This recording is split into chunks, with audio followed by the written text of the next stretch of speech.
Good morning two of you. कैसे हैं सब? Good morning two of you. मुझे उम्मीद है जितने सारे स्टूडेंट हैं बहुत अच्छे होंगे और उम्मीद है कि अपने घर पे जहाँ पे भी होंगे आप जम के मेहनत कर रहे होंगे।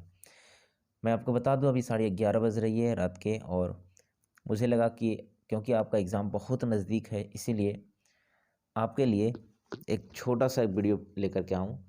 मैं आपको बता दूं इसलिए इस वीडियो को बनाया जा रहा है। मेरा पर्पस है कि कम से कम टाइम में आप इस वीडियो को देख करके एक अच्छे से अच्छे आप रिजल्ट ला सकें। ठीक है, तो डियर्स, मुझे उम्मीद है कि जम के आप मेहनत करते होंगे, अभी जम के मेहनत कर रहे होंगे।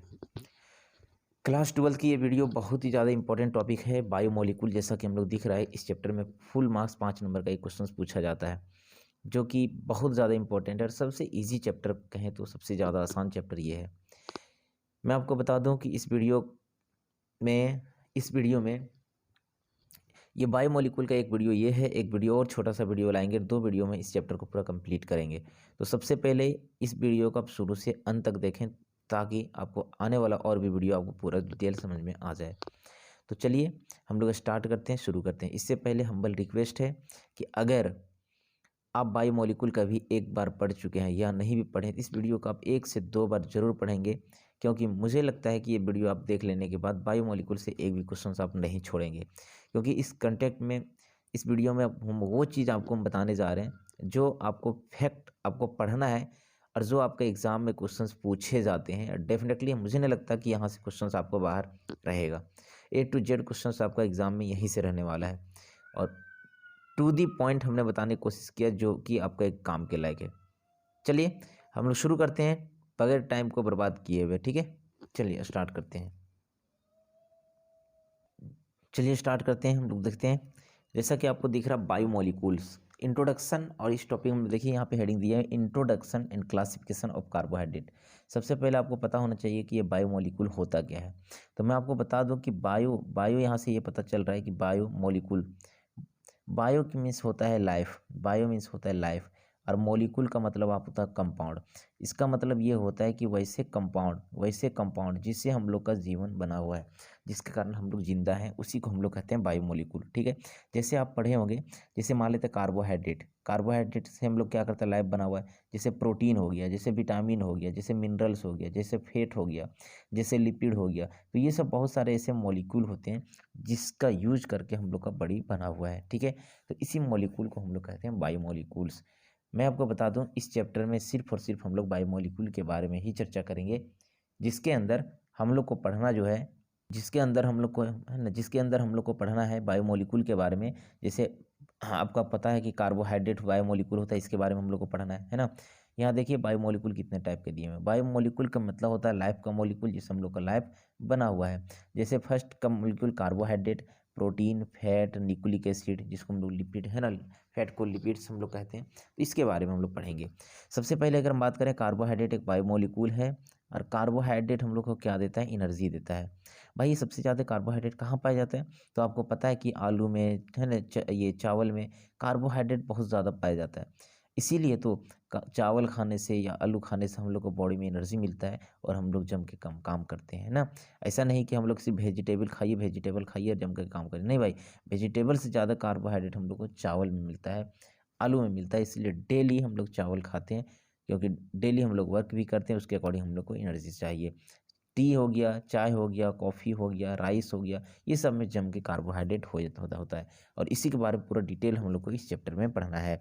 नेक्स्ट अगर हम बात करें तो प्रोटीन क्या कहता है, बायोमोलिक्यूल है। इससे हम लोग का मसल्स जो है वो बनता है, बॉडी जो है हम लोग का बनता है। फैट आपको पता है, जिसको मोटापा कहते हैं, चर्बी कहते हैं, लिपिड कहते हैं, और इससे क्या करता है, हम लोग को मोटापा भी बढ़ता है, फैट बढ़ती है, और क्या होता है, इससे हम लोग को एनर्जी भी मिलती है। न्यूक्लिक एसिड आपको पता है कि न्यूक्लिक एसिड क्या होता है, तो हम लोग का बॉडी का ये सेल है, सेल के अंदर इसको न्यूक्लियस कहते हैं, और न्यूक्लियस में भी बहुत सारे लिक्विड होते हैं एसिड के फॉर्म में, है ना। इसको हम लोग न्यूक्लिक एसिड कहते हैं। इसके अंदर हम लोग का आरएनए होता है ना, आरएनए होता है और डीएनए होता है। इसके बारे में पूरा डिटेल पढ़ना है। तो हम लोग ये देखें कि अभी हम लोग का 3-4 टॉपिक है, 4 टॉपिक आपको पढ़ना है, जिसमें से पहला है कार्बोहाइड्रेट, सेकंड की अगर हम बात करें तो प्रोटीन, थर्ड की फैट और न्यूक्लिक एसिड। मैं ये जितने सारे भी बताएं सब बायोमोलिक्यूल है, ये चारों टॉपिक आपके बायोमोलिक्यूल हैं, और इसी के बारे में आपको इस चैप्टर में पढ़ना है। मैं आपको बता दूं कि सबसे ज़्यादा जो डिटेल अभी हम बात करेंगे इस वीडियो में सिर्फ और सिर्फ कार्बोहाइड्रेट के बारे में, और सबसे लंबा टॉपिक यही है और यहीं से आपका एग्जाम में क्वेश्चंस पूछे ही जाते हैं। तो डिटेल हम लोग जो चर्चा करने जा रहे हैं आज की इस वीडियो में वो कार्बोहाइड्रेट के बारे में, बाकी फिर हम चर्चा करेंगे अगले टॉपिक के बारे में। चलिए स्टार्ट करते हैं। ये है आपका न्यूक्लिक एसिड। देखिए न्यूक्लिक एसिड कहाँ होता है, न्यूक्लियस होता है, सेल होता है तो न्यूक्लियस है, इसके अंदर तुम्हारा डीएनए आरएनए होता है। इसके बारे में डिटेल चर्चा करेंगे एक एक करके, हम लोग एक बाय एक करके, वन बाय वन करके। बट अभी सबसे पहले हम लोग चर्चा करने जा रहे हैं वो बात करेंगे कार्बोहाइड्रेट का। चलिए देखिए कार्बोहाइड्रेट का मतलब क्या होता है। तो कार्बोहाइड्रेट से ही हम लोग को पता चल रहा है कि कार्बो मीन्स कार्बन और हाइड्रेट का मतलब होता है वाटर का मॉलिक्यूल, मीन्स वैसा मॉलिक्यूल जिसमें कार्बन और क्या हो, हाइड्रोजन हो, जिसमें कार्बन हो और क्या हो, हाइड्रेट हो, उसको हम लोग कार्बोहाइड्रेट कहते हैं। यहाँ पे देखिए भाई, इसको इस तरह से भी डिफाइन कर सकते हैं कि जिसमें कार्बन हो, हाइड्रोजन हो और ऑक्सीजन हो, उसको हम लोग कार्बोहाइड्रेट का मॉलिक्यूल कहेंगे। वही लिखे हैं कि made by carbon hydrogen and oxygen atom, है ना, उसी को हम लोग कहते हैं कार्बोहाइड्रेट। ध्यान रखना यहाँ कार्बन और हाइड्रोजन का रेशियो वही होता है, कार्बन और हाइड्रोजन का रेशियो वही होता है जो वाटर में होता है, पानी में होता है। पानी में हाइड्रोजन का रेशियो एटम 2 है, ऑक्सीजन का एटम 1 है, मीन्स 2:1 होता है। क्वेश्चंस बोलेगा अगर कि कार्बोहाइड्रेट में हाइड्रोजन और ऑक्सीजन का रेशियो कितना होता है, तो बहुत सारे ऑप्शन दिया रहेंगे जिसमें आपका सही ऑप्शन 2:1 होगा। चलिए कार्बोहाइड्रेट कितने होते हैं, बहुत सारे होते हैं। जैसे यहाँ देखिए तो भाई C6H12O6, C6H12O6 ग्लूकोज कहते हैं, है ना। अब इसको ग्लूकोज को हम लोग इस तरह से भी लिख सकते हैं। देखिए ग्लूकोज का क्या फॉर्मूला होता है, C6H12O6। कार्बन कितने हैं, 6 है, तो यहाँ लिख देंगे कार्बन 6। और यहाँ H2O कितने हैं, 6 है, कार्बन 6 है तो H2O भी 6 है। इसको अगर हम लोग तोड़ना चाहेंगे तो हम लोग तोड़ सकते हैं। कैसे तोड़ेंगे, कार्बन 6 हो गया है हम लोग का, और हाइड्रोजन देखिए तो 6 दूना कितना हो गया, 12, कार्बन हाइड्रोजन 12 हो गया, और ऑक्सीजन यहाँ पे 6 हो गया। देखिए यहाँ ऑक्सीजन 6 है, इसलिए C6H12O6 को हम लोग इस फॉर्म में भी लिख सकते हैं। अगला अगर हम बात करें सुक्रोज, सुक्रोज की अगर हम बात करें तो C12H22 वो 11 होता है। सुक्रोज चीनी का फार्मूला होता है।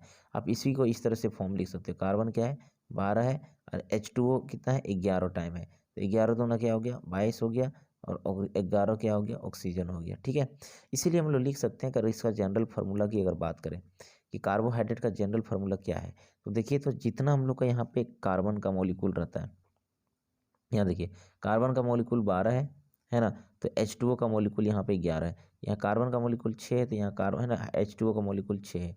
इसका मतलब ये हुआ कि जनरल फार्मूला अगर हम बात करें तो कार्बन अगर हम लोग CN मान लें तो H2O कितना हो जाएगा यहाँ पे, है ना, C अगर X मान लें तो H2O क्या हो जाएगा Y, है ना। यहाँ वही वही वहाँ बताने की कोशिश किए, कहते general formula of carbohydrate is CX, है ना, CX H2O क्या होगा Y, CXH2O Y, ध्यान रखेंगे। ठीक है, ये फार्मूला आपको ध्यान रखना है। नेक्स्ट अगर हम बात करने की कोशिश करेंगे, मेन जो आपको इंपॉर्टेंट टॉपिक ये है कि कार्बोहाइड्रेट किसको कहते हैं। तो कार्बोहाइड्रेट का मतलब ये होता है कि the compound which are form with carbon hydrogen and oxygen atom, उसी को हम लोग कहते हैं कार्बोहाइड्रेट। सॉरी यहाँ प्रोटीन लिखा गया, इसको आप कार्बोहाइड्रेट कर लेंगे। ठीक है, कि कार्बोहाइड्रेट का मतलब होता है कि the compound form with carbon hydrogen and oxygen atom is called carbohydrate. ये इसका एक और डेफिनेशन यहाँ पे लिखें कि द पॉलीहाइड्रोक्सी एल्डिहाइड और कीटोन विच अल्सो गिव पॉलीहाइड्रोक्सी एल्डिहाइड और कीटोन और हाइड्रोलाइसिस इज कॉल्ड कार्बोहाइड्रेट। इसका मतलब क्या हुआ भाई, इसका मतलब ये हुआ कि जैसे एग्जाम्पल के तौर पर थोड़ा सा एकदम ईमानदारी से यहाँ पे समझिए। देखिए ये आपका सुक्रोज है, ये सुक्रोज की अगर हम बात करें, ये सुक्रोज की अगर हम बात करें, ये चीनी की बात करें, सुक्रोज को चीनी भी कहते हैं। ठीक है, ये पॉलीहाइड्रोक्सी एल्डिहाइड होता है। पॉलीहाइड्रोक्सी एल्डिहाइड कहने का मतलब ये होता है कि इसमें हाइड्रोक्सी का मतलब क्या होता है, वो एच ग्रुप इसमें बहुत सारे होते हैं, वो एच ग्रुप इसमें बहुत सारे होते हैं, हाइड्रोक्सी बहुत सारे होते हैं। अगर इसको हम लोग वाटर के साथ घोल देते हैं तो सुक्रोज को पानी में घोलेंगे तो बन जाएगा C6H12O6 और C6H12O6, मीन्स एक बनेगा ग्लूकोज, दूसरा जो बनेगा वो आपका फ्रुक्टोज बनेगा।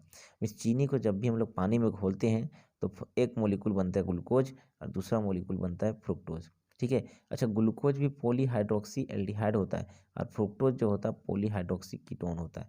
कहने का मतलब ये हुआ कि अगर हम लोग ग्लूकोज के स्ट्रक्चर छापें, देखिए यहाँ पे यहाँ पे देखिए ग्लूकोज का स्ट्रक्चर का हम लोग छापते हैं, देखिए तो एक OH यहाँ पे है, एक OH यहाँ पे है, एक OH यहाँ पे है, एक OH यहाँ पे है, एक OH यहाँ पे है, तो बहुत सारा हाइड्रोक्सी है। और यहाँ पे भी देखिए तो फ्रुक्टोज का भी स्ट्रक्चर छापेंगे तो इसमें भी बहुत सारा OH ग्रुप हाइड्रोक्सी ग्रुप है। अगर सुक्रोज की अगर हम स्ट्रक्चर छापेंगे तो इसमें भी बहुत सारा हाइड्रोक्सी होगा। तो सुक्रोज भी एक कार्बोहाइड्रेट है, ग्लूकोज भी एक कार्बोहाइड्रेट है, ग्लूकोज भी एक कार्बोहाइड्रेट है। तो ठीक ना बोला कि ये जो सुक्रोज है, देखिए तो यहाँ पे देखने की कोशिश करेंगे कि ये सुक्रोज जो है ये भी पॉलीहाइड्रोक्सी एल्डिहाइड और कीटोन है। इसको अगर हाइड्रोलाइसिस करते हैं, वाटर के साथ घोलते हैं, तो जो मॉलिक्यूल बनता है वो भी पॉलीहाइड्रोक्सी एल्डिहाइड और पॉलीहाइड्रोक्सी कीटोन से ही बनाता है, इसीलिए इसको हम लोग कार्बोहाइड्रेट कह सकते हैं। तो साफ सुथरा मतलब आ गया। स्टैंडर्ड डेफिनेशन की अगर हम बात करें तो ये पॉलीहाइड्रोक्सी एल्डिहाइड या कीटोन था, इसको अगर हाइड्रोलाइसिस करते हैं, पानी के साथ घोलते हैं, तो जो मॉलिक्यूल बनता है ना वो भी कार्बोहाइड्रेट होता है, लेकिन उसमें भी बहुत सारे क्या होते हैं पॉलीहाइड्रोक्सी एल्डिहाइड और पॉलीहाइड्रोक्सी क्या होता है ग्रुप उसमें जुड़ा रहता है, चाहे वो एल्डिहाइड होगा चाहे वो कीटोन होगा, इसीलिए इसको हम लोग कहते हैं कार्बोहाइड्रेट। तो कार्बोहाइड्रेट का दो डेफिनेशन आपको ध्यान में रखना है। पहला वैसा कि वैसा मॉलिक्यूल जिसमें कार्बन हो, हाइड्रोजन और ऑक्सीजन हो, कार्बोहाइड्रेट कहलाता है। या वैसा कंपाउंड, वैसा पॉलीहाइड्रोक्सी एल्डिहाइड कंपाउंड जिसको हाइड्रोलाइसिस करने के बाद भी पॉलीहाइड्रोक्सी एल्डिहाइड रहे या पॉलीहाइड्रोक्सी कीटोन बने रहे, उसको हम लोग कहते हैं कार्बोहाइड्रेट। जैसे एग्जांपल की बात किए तो ये सुक्रोज था, सुक्रोज भी एक तरफ से क्या पॉलीहाइड्रोक्सी एल्डिहाइड होता है ना, कीटोन होता है। इसको क्या करते हैं हाइड्रोलाइसिस अगर हम करते हैं तो क्या बनता है ग्लूकोज बनता है और फ्रुक्टोज, ये भी एक तरह से पॉलीहाइड्रोक्सी एल्डिहाइड और पॉलीहाइड्रोक्सी कीटोन में कन्वर्ट होता है, इसीलिए इसको हम लोग कहते हैं कार्बोहाइड्रेट। चलिए थोड़ा सा हम लोग आगे बढ़ने की कोशिश करते हैं। अगला टॉपिक, ये कार्बोहाइड्रेट क्या होता है हमको समझ में आ गया। इस कार्बोहाइड्रेट को अच्छा से पढ़ने के लिए जनरली हम लोग दो बेसिस पर बांट देंगे, इसको दो आधार में बांट देंगे। क्लासिफिकेशन ऑफ कार्बोहाइड्रेट की बात करेंगे तो दो बेसिस में इसको बांटेंगे। पहला बेसिस जो दिया हुआ on the basis of taste, taste के आधार पर, पहला मतलब स्वाद के आधार पर, और स्वाद के आधार पर कार्बोहाइड्रेट के दो टाइप होते हैं। पहला टाइप का नाम होता है शुगर, शुगर, और दूसरे पार्ट का नाम होता है नॉन शुगर। शुगर का मतलब होता है स्वीट, टेस्ट में मीठा लगे और पानी में अगर घोलेंगे तो वो पानी में घुल जाएगा, सोल्यूबल इन वाटर। जो मीठा लगे और पानी में घोलने के बाद घुल जाता है उसको शुगर कहते हैं, है ना। इसके अंदर आता है ग्लूकोज, ग्लूकोज को पानी में घोलेंगे तो घुल जाएगा, फ्रुक्टोज को पानी में घोलेंगे तो घुल जाएगा, माल्टोज को पानी में घोलेंगे, है ना, मेनोज, सॉरी माल्टोज यहाँ नहीं होगा, मेनोज को अगर पानी में घोलेंगे तो ये पानी में क्या होगा घुल जाएगा। समझ में आ रहा है ना। तो ये सब तुम्हारा सब क्या कहलाएगा शुगर कहलाएगा। शुगर कहने का मतलब ये होता है ना, सुक्रोज हो, ग्लूकोज हो गया, फ्रुक्टोज हो गया, है ना, माल्टोज हो गया, ये सब जितने सारे हैं, सॉरी माल्टोज भी होगा, सुक्रोज हो, ये ग्लूकोज हो गया, फ्रुक्टोज हो गया, माल्टोज हो गया, लैक्टोज हो गया, ये सब जितने सारे हैं ना भाई, ये सब शुगर है। क्योंकि पानी में घोलेंगे तो सब घुल जाएगा और क्या होगा टेस्ट में मीठा लगेगा, इसलिए इसको हम लोग क्या कहते हैं शुगर। लेकिन नॉन शुगर जितने सारे होते हैं पानी में घोलेंगे तो सबसे पहले वो घुलेगा नहीं, इनसॉल्युबल रहेगा और स्वीट लेस्ट लेगा, मतलब मीठा नहीं लगेगा।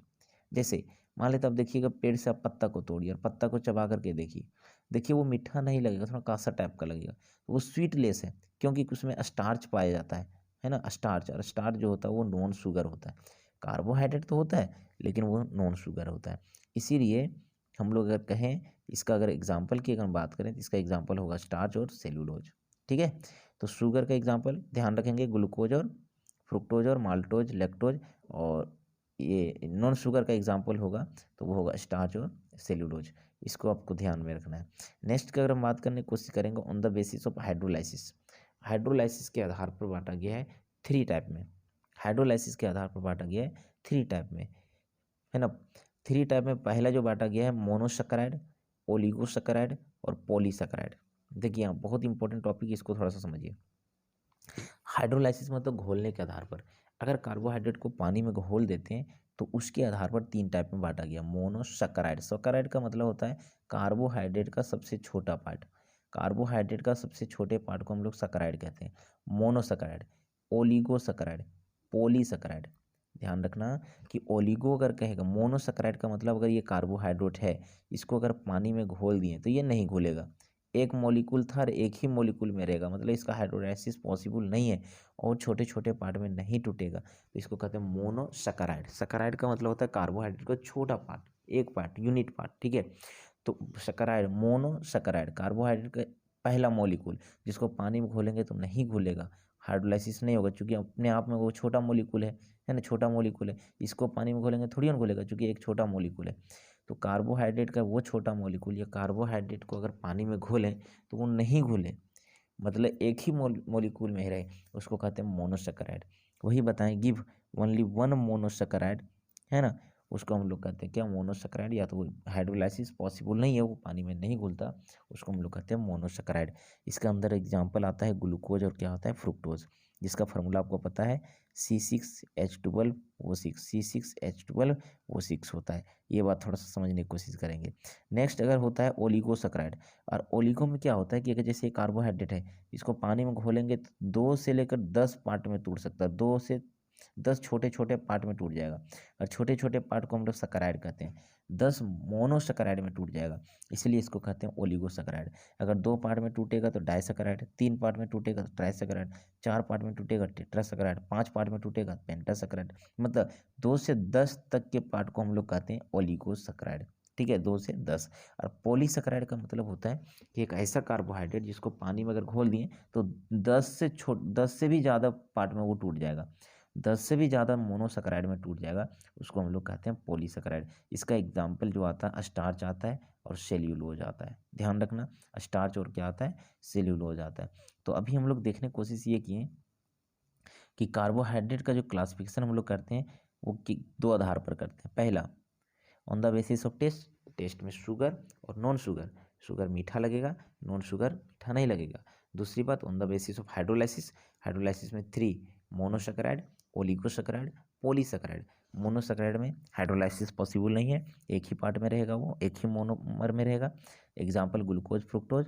ओलिगोसैकेराइड में 2 से 10 पार्ट में टूट जाएगा, उसको हम लोग कहते हैं ओलिगोसैकेराइड। इसका एग्जाम्पल होगा सुक्रोज और लैक्टोज, ध्यान रखना। 2 पार्ट में टूटेगा तो डाइसैकेराइड, 3 पार्ट में टूटेगा ट्राइसैकेराइड, 4 पार्ट में टूटेगा टेट्रासैकेराइड।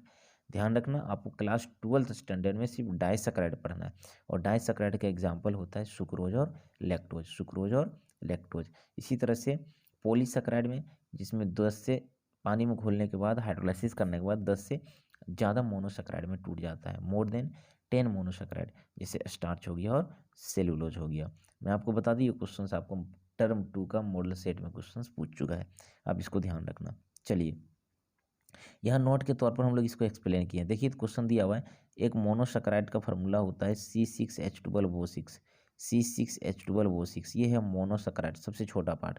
अच्छा, एक और छोटा पार्ट को हम लोग जोड़ दिए C6H12O6, तो जब जोड़ेंगे तो क्या बन जाएगा, कार्बन 6, कार्बन 6 कितना हो गया, कार्बन 12, ऑक्सीजन यहाँ देखिए तो हाइड्रोजन 22 है, और यहाँ 12 है, और हाइड्रोजन यहाँ 12 होना चाहिए, 24 है ना, 24, लेकिन यहाँ पे क्या है 22, मतलब यहाँ से क्या कर रहे हैं, देखिए यहाँ पे क्या हुआ 22, यहाँ देखिए यहाँ 22 है, और 2 हाइड्रोजन इधर, 24 हाइड्रोजन। ऑक्सीजन देखिए तो 6 है, और यहाँ पे ऑक्सीजन 6, 12 है, ऑक्सीजन देखिए यहाँ पे 11 है, और एक ऑक्सीजन इधर 12 है। कहने का मतलब ये हुआ, हम लोग यहाँ पे ये देखें कि अगर ये मोनोसैकेराइड और ये मोनोसैकेराइड दोनों को जोड़ देते हैं तो यहाँ पे जो बनता है उसको हम लोग कहते हैं डाइसैकेराइड। मतलब ये डाइसैकेराइड को अगर पानी में घोलेंगे तो 2 छोटे छोटे पार्ट में फिर से क्या होगा, टूट जाएगा। इसीलिए कहा जाता है कि ये मोनोसैकेराइड है। देखिए ये मोनोसैकेराइड है, ये मोनोसैकेराइड है, दोनों मिला तो बना डाइसैकेराइड, है ना, जिसका फार्मूला वो C12H22O11। अब ये डाइसैकेराइड को अगर पानी में घोल देंगे तो फिर से वही पार्ट में टूट जाएगा, 2 मोनोसैकेराइड में टूट जाएगा। ध्यान रखना कि मोनोसैकेराइड ये है C6H12O6, C6H12O6 ये मोनोसैकेराइड है, दोनों को मिला दिए तो बन गया C12H22O11, ये डाइसैकेराइड बन गया, डाइसैकेराइड है ना, डाइसैकेराइड बन गया। अब डाइसैकेराइड को पानी में घोलेंगे तो फिर से क्या बन जाएगा, ये 2 मोनोसैकेराइड में टूट जाएगा। अच्छा, ये डाइसैकेराइड बना, इसमें एक और मोनोसैकेराइड को जोड़ दो C6H12O6, तो अब जो बनेगा वो बन जाएगा ट्राइसैकेराइड। देखिए तो यहाँ पे क्या था 12, देखिए यहाँ कार्बन 12 था, 6 कितना हो गया, कार्बन 18, यहाँ 22 हाइड्रोजन था, और यहाँ 12 कितना होगा 34, 34 में क्या हुआ, 2 हाइड्रोजन इधर देखिए 32, और 2 हाइड्रोजन यहाँ पे 34 हो गया। अच्छा, ऑक्सीजन यहाँ पे 11 हो गया, है ना, 11 ऑक्सीजन, और यहाँ पे 6, 17, 17 ऑक्सीजन में देखिए, एक 11 16 ऑक्सीजन यहाँ पे है, और एक ऑक्सीजन वाटर में 17, तो टोटल मिला जुला कर क्या हुआ, ये जो बना वो अब ट्राइसैकेराइड बन जाएगा, क्योंकि डाइसैकेराइड में एक और मोनोसैकेराइड जोड़ दिए थे, बन गया ट्राइसैकेराइड। मतलब ये ट्राइसैकेराइड में आप पानी के साथ अगर रिएक्शन करवाएंगे तो फिर से ये छोटे छोटे 3 पार्ट में टूट जाएगा, छोटे छोटे 3 पार्ट में टूट जाएगा। इसीलिए कहा जाता है कि इसको क्या कहते हैं, ट्राइसैकेराइड। अब ये ट्राइसैकेराइड को फिर से अगर हम लोग एक मोनोसैकेराइड दे देंगे तो बन जाएगा टेट्रासैकेराइड। टेट्रासैकेराइड में फिर से एक मोनोसैकेराइड को जोड़ देंगे तो बन जाएगा पेंटासैकेराइड। पेंटासैकेराइड में फिर से एक मोनोसैकेराइड को जोड़ देंगे तो बन जाएगा हेक्सासैकेराइड। इस तरह से 10 पार्ट तक अगर जो टूटेगा है ना, 10 तक जोड़ते चल जाएंगे तो उसको कहते हैं ओलिगोसैकेराइड। ठीक है, तो ये बात थोड़ा सा ध्यान रखना। मैं आपको बता दूं कि ये मोनोसैकेराइड मोनोसैकेराइड बना तो डाइसैकेराइड, डाइसैकेराइड में एक और जोड़ें तो ट्राइसैकेराइड, ट्रैक से टेट्रा, है ना, इस तरह से बढ़ते चल जाएगा। चलिए हम लोग यहाँ ध्यान रखना कि ओलिगोसैकेराइड का मतलब होता है कि गिव 2 से 10 मोनोसैकेराइड देता है ऑन हाइड्रोलाइसिस, उसको हम लोग कहते हैं मोनोसैकेराइड। इट इज़ कॉल्ड, इसी को हम लोग कहते हैं डाइसैकेराइड अगर 2 पार्ट में टूटेगा। इसी को कहते हैं ट्राइसैकेराइड अगर 3 पार्ट में टूटेगा।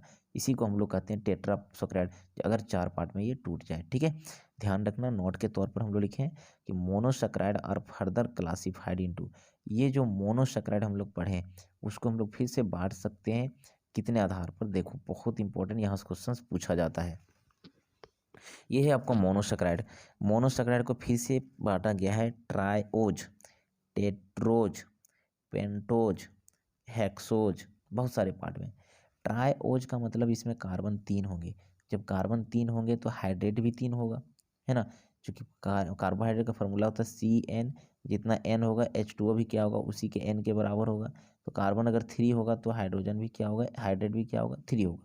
मीन्स क्या होगा, कार्बन 3 है तो हाइड्रेट भी 3 है। इसी को लिख सकते हो C3, और यहाँ 2 हाइड्रोजन और 3 से गुना किए 3 दूना 6 हाइड्रोजन और ऑक्सीजन कितना 3। क्वेश्चन यहाँ से पूछेगा कि ये ट्राइओज, इसका फॉर्मूला बताइए। इसका फॉर्मूला क्या होगा, C3H2O का होल थ्राइस, या इसी को तोड़ के लिख सकते हो C3H6O3। ये ट्राइओज का फॉर्मूला है। ध्यान रखना, इस ट्राइओज को 2 पार्ट में फिर से तोड़ सकते हैं, एक एल्डो ट्राइओज, एक कीटो ट्राइओज, जो अभी हम आगे पढ़ाएंगे। एल्डो ट्राइओज का मतलब 3 कार्बन का एल्डिहाइड और 3 कार्बन का कीटोन। 3 कार्बन का जो एल्डिहाइड प्रोडक्ट बनाएंगे उसको एल्डो ट्राइओज कहेंगे, और 3 कार्बन का जो कीटोन बनाएंगे इसको हम लोग कहते हैं कीटो ट्राइओज। मैं आपको बता दूं ये इसका 2 स्ट्रक्चर छाप सकते हैं, एक एल्डिहाइड वाला तो एल्डिहाइड वाला को एल्डो ट्राइओज कहेंगे, और इसका एक कीटोन वाला, कीटोन वाला को हम लोग कहते हैं कीटो ट्राइओज कहेंगे। इसी तरह से टेट्रोज, टेट्रोज का फॉर्मूला क्या होगा, कार्बन 4 होगा तो H2O भी 4 हो जाएगा। इसको तोड़ देंगे, कार्बन 4 और हाइड्रोजन देखो तो 2 हाइड्रोजन और 4 से गुना किया 4 दूना 8 हाइड्रोजन, और ऑक्सीजन यहाँ 4 था, ऑक्सीजन 4 दे दिए। इसको टेट्रोज कहते हैं। फिर से टेट्रोज को 2 टाइप में बांट सकते हैं, एक एल्डो टेट्रोज और एक कीटो टेट्रोज। मतलब ये टेट्रोज का 2 स्ट्रक्चर छाप सकते हैं, एक एल्डिहाइड वाला, एक में एल्डिहाइड ग्रुप रहेगा तो एल्डो टेट्रोज, एक में कीटोन रहेगा उसको कहते हैं कीटो टेट्रोज, जबकि दोनों का मोलिकुलर फॉर्मूला क्या रहेगा, सेम रहेगा। इस तरह से पेंटोज, पेंटोज में कार्बन 5 होगा तो H2O भी 5 टाइम होगा, इसका फॉर्मूला इस टाइप का लिख सकते हैं। तो ये फिर से 5 कार्बन पेंटोज को 2 टाइप में लिख सकते हैं, है ना, एल्डो पेंटोज और कीटो पेंटोज।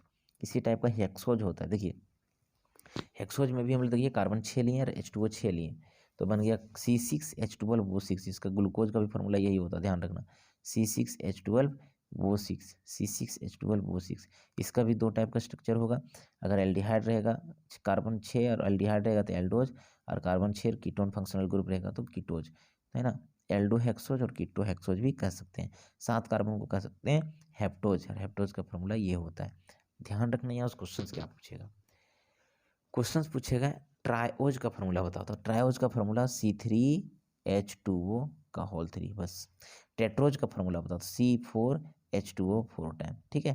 पेंटोज का फॉर्मूला बताओ C5H2O 5 टाइम, ठीक है। ये बात थोड़ा सा ध्यान रखना, यहाँ से क्वेश्चंस पूछे जाते हैं, कन्फर्म पूछे जाते हैं। चलिए अगर हम बात करें थोड़ा सा इसका स्ट्रक्चर के बारे में, देखिए अभी हम बताएं स्ट्रक्चर ऑफ हेक्सोज। हेक्सोज का फॉर्मूला क्या था अभी हम बताएं, C6H12O6, C6H12O6, क्योंकि कार्बन 6 था और H2O कितना था 6 टाइम था, तो कार्बन 6 का 6 होगा, और हाइड्रोजन 2 को 6 से गुना करेंगे तो 12 हो जाएगा, और कार्बन क्या होगा, ऑक्सीजन 6 टाइम, C6H12O6। इसको हेक्सोज कहेंगे। इस हेक्सोज का स्ट्रक्चर क्या होता है ध्यान रखना, अभी हम बताए थे कि हेक्सोज भी 2 टाइप का होगा, एक एल्डो हेक्सोज होगा और दूसरा होगा कीटो हेक्सोज। जिसमें एल्डिहाइड ग्रुप प्रेजेंट रहेगा उसको एल्डो हेक्सोज, और जिसमें कीटोन ग्रुप प्रेजेंट रहेगा 6 कार्बन रहेगा उसको कीटो हेक्सोज कहेंगे। ध्यान रखना, अगर कार्बन 6 कार्बन हो और एल्डिहाइड ग्रुप प्रेजेंट हो उसका एक स्पेशल नाम होता है जिसको ग्लूकोज कहते हैं, और जिसमें 6 कार्बन हो और कीटोन ग्रुप प्रेजेंट हो उसको हम लोग फ्रुक्टोज कहते हैं। कहने का मतलब दोनों का मोलिकुलर फॉर्मूला सेम रहेगा, C6H12 वो 6, लेकिन एक में एल्डिहाइड ग्रुप प्रेजेंट रहेगा तो उसका नाम ग्लूकोज हो जाएगा, एल्डोज कहेंगे, और इसमें कीटोन ग्रुप प्रेजेंट रहेगा उसको कीटोज या उसको फ्रुक्टोज कहते हैं, जबकि दोनों का मोलिकुलर फॉर्मूला सेम होगा। देखिए कैसे बनेगा सो, यहाँ पे देखिए, यहाँ अगर हम बात करने की कोशिश किए तो स्ट्रक्चर देखिए किस तरह से लिखे हैं। ये आपका ग्लूकोज का फार्मूला है, ये ग्लूकोज का फार्मूला है, जबकि ये कीटोज का फार्मूला है। ग्लूकोज में देख रहे हैं, देखिए तो ऊपर में CHO एल्डिहाइड ग्रुप है, CHO एल्डिहाइड ग्रुप है, लेकिन फ्रुक्टोज की बात करें तो यहाँ पे कीटोन ग्रुप है और यहाँ पे भी कीटोन ग्रुप है, तो इसको हम लोग क्या कहते हैं, फ्रुक्टोज के नाम से जानते हैं, इसको हम लोग फ्रुक्टोज के नाम से जानते हैं, ठीक है। जबकि दोनों में क्या है, कार्बन 6 और हाइड्रोजन 6 है। देखिए यहाँ पे थोड़ा समझने वाली बात है कि यहाँ पे भी देखिए कार्बन 6 है, 1 कार्बन 2 कार्बन, यहाँ पे यहाँ 3 कार्बन 4 कार्बन 5 कार्बन 6 कार्बन 6 है। हाइड्रोजन अगर काउंट करेंगे तो 2 हाइड्रोजन यहाँ पे है और एक हाइड्रोजन 3 4 5 6 7 8 9 10 11 12, इसमें क्या है 12 हाइड्रोजन है। और ऑक्सीजन क्या है, इसमें भी 6, 1 2 3 4 है ना, 5 और एक यहाँ पे देखिए, एक इधर, यहाँ देखिए एक यहाँ 6, तो टोटल क्या हुआ, ऑक्सीजन भी 6 है। मीन्स जो मोलिकुलर फॉर्मूला इसका है एल्डिहाइड का, वही मोलिकुलर फॉर्मूला आपको देखिए इसमें भी कार्बन 6 हाइड्रोजन 6 और ऑक्सीजन 6 होगा, दोनों में कार्बन 6 और यहाँ दोनों का मोलिकुलर फॉर्मूला सेम होगा, क्या होगा, तो कार्बन 6 होगा और हाइड्रोजन क्या होगा 12 होगा और ऑक्सीजन 6 होगा, दोनों में। आप थोड़ा काउंट करके देख लीजिए, तो जिसका मोलिकुलर फॉर्मूला सेम रहता है, जिसका मोलिकुलर फॉर्मूला सेम रहता है ना, और स्ट्रक्चर फार्मूला अलग रहता है, उसको हम लोग कहते हैं आइसोमर्स। मीन्स दोनों का देखिए यहाँ पे, ये दोनों का, इस दोनों का, इसका ये एल्डिहाइड का स्ट्रक्चर है ये वाला, और ये किसका, फ्रुक्टोज का स्ट्रक्चर है, दोनों में सेम मोलिकुलर फार्मूला है, कार्बन 6 हाइड्रोजन 12 और ऑक्सीजन 6, इसमें भी सेम मोलिकुलर फार्मूला है, कार्बन 6 हाइड्रोजन 12 और ऑक्सीजन 6, तो इसको कहते हैं आइसोमर्स, जिसका सेम मोलिकुलर फार्मूला होगा लेकिन स्ट्रक्चर अलग होगा, आइसोमर्स कहलाएगा। ध्यान रखना ग्लूकोज का भी फार्मूला यही होता है, फ्रुक्टोज का भी फार्मूला यही होता है, सिर्फ स्ट्रक्चर अलग है, एक में एल्डिहाइड ग्रुप प्रेजेंट है इसलिए इसको एल्डोज कहते हैं, एक में कीटोन ग्रुप प्रेजेंट है एक, इसलिए इसको हम लोग कीटोन के नाम से जानते हैं। इसको थोड़ा सा समझिए। यहाँ एक चीज़ और ध्यान रखने वाली बात ये है भाई कि ये एल्डोज है ना, ये एल्डोज को एक स्पेशल नाम होता है जिसको ग्लूकोज कहते हैं, ये कीटोज का एक स्पेशल नाम होता है जिसको फ्रुक्टोज कहते हैं। लेकिन ध्यान रखना कि ये ग्लूकोज भी दो टाइप का होता है, एक होता है डी ग्लूकोज, एक होता है एल ग्लूकोज। फ्रुक्टोज भी दो टाइप का होगा, एक होता है डी फ्रुक्टोज, एक होता है एल फ्रुक्टोज, ठीक है, इसको थोड़ा सा ध्यान रखना। अब क्या होता है डी और एल, थोड़ा सा यहाँ समझिए, देखिए अच्छा से एक चीज़ ध्यान रखना, यहाँ पे एक चीज़ समझने की कोशिश करना है, एक होता है किरेल कार्बन, ताकि आपको आगे दिक्कत ना हो, एक होता है किरेल कार्बन। और किरेल कार्बन किसको कहते हैं, जैसे यहाँ पे देखिए, यहाँ पे ये वाला देखिए, यहाँ पे ए है, यहाँ बी है, यहाँ सी है, यहाँ डी है, तो यहाँ पे जो कार्बन है वो 4 अलग अलग ग्रुप के द्वारा जुड़ा है, यहाँ ए अलग है, बी अलग ग्रुप है, सी अलग ग्रुप है, डी अलग ग्रुप है, तो अगर 4 अलग अलग ग्रुप के द्वारा जुड़ा रहता है तो इस टाइप के कार्बन को कहते हैं किरेल कार्बन, इस टाइप के कार्बन को कहते हैं किरेल कार्बन। और अगर किरेल कार्बन में, अगर किरेल कार्बन में दो किरेल कार्बन है, सपोज दैट 2 किरेल कार्बन है, देखिए यहाँ पे मान लेते हैं कि 2 किरेल कार्बन है, किरेल कार्बन ये है, एक किरेल कार्बन ये है, तो उसको ऊपर कहते हैं और ये नीचे को नीचे कहते हैं बॉटम, और ये टॉप है। तो बॉटम से देखना सबसे लास्ट वाला किरेल कार्बन, ये नीचे से सबसे लास्ट वाला यही ना है, नीचे से जो सबसे फर्स्ट वाला किरेल कार्बन रहता है या ऊपर से सबसे लास्ट वाला जो किरेल कार्बन रहता है, उसमें अगर वो एच ग्रुप दाहिना साइड प्रेजेंट हो उसको कहते हैं डी ग्लूकोज, या इसको डी कॉन्फ़िगरेशन कहते हैं। और यही अगर लास्ट वाला किरेल कार्बन पर वो एच ग्रुप अगर बायां साइड प्रेजेंट हो उसको कहते हैं एल कॉन्फ़िगरेशन, क्या कहते हैं, एल कॉन्फ़िगरेशन, ध्यान रखना। वही यहाँ पे बताएं, देखिए इधर ये जो स्ट्रक्चर हम लोग को देख रहा है ये ग्लूकोज का स्ट्रक्चर है ना, ये ग्लूकोज का स्ट्रक्चर है। ग्लूकोज का स्ट्रक्चर लिखेंगे तो क्या हो जाएगा, यहाँ पे देखिए तो वो एच एच ओ एच, तो इधर जब वो एच रहेगा तो इधर एच रहेगा, इधर एच रहेगा, इधर ओ एच है एच रहेगा, इधर एच है इधर ओ एच रहेगा, इधर ओ एच है इधर एच रहेगा, ऊपर में सी एच ओ और नीचे रहता है C H two O H. ये आपका ग्लूकोज का फार्मूला है। बट लास्ट किरेल कार्बन ये वाला है, लास्ट किरेल कार्बन ये है नीचे से। अब इसमें देखो ओ एच ग्रुप दाहिना साइड प्रेजेंट है, इसीलिए इसको हम लोग कहते हैं डी ग्लूकोज, इसका एक स्पेशल नाम होता है डी ग्लूकोज, ठीक है। और ये लेकिन इसी का स्ट्रक्चर देखिए तो सेम स्ट्रक्चर है, सिर्फ ये वाला ओ एच ग्रुप को इधर घुमा दिया, यहाँ पे कर दिए, देखो यहाँ पे और इधर क्या कर दिए, एच को इधर ले आए, मतलब ये एच वाला को इधर ले आए और ये ओ एच को इधर कर दिए, तो यहाँ उसके बाद ये स्ट्रक्चर देखिए ओ एच को दाहिना बायां साइड कर दिए।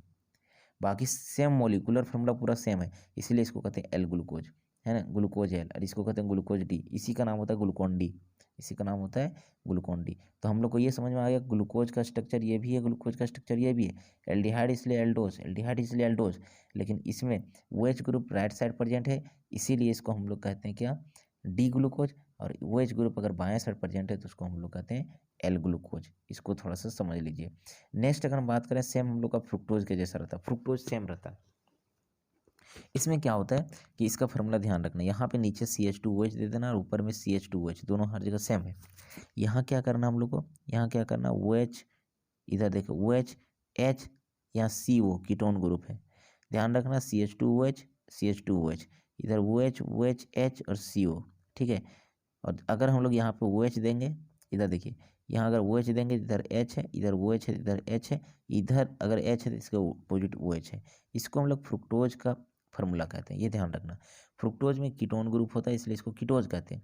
सबसे बड़ी बात यह है कि सबसे लास्ट वाला कीरेल कार्बन ये है, और लास्ट वाला कीरेल कार्बन के देखिए तो OH ग्रुप दाहिना साइड प्रेजेंट है, इसीलिए इसका नाम होता है डी फ्रुक्टोज।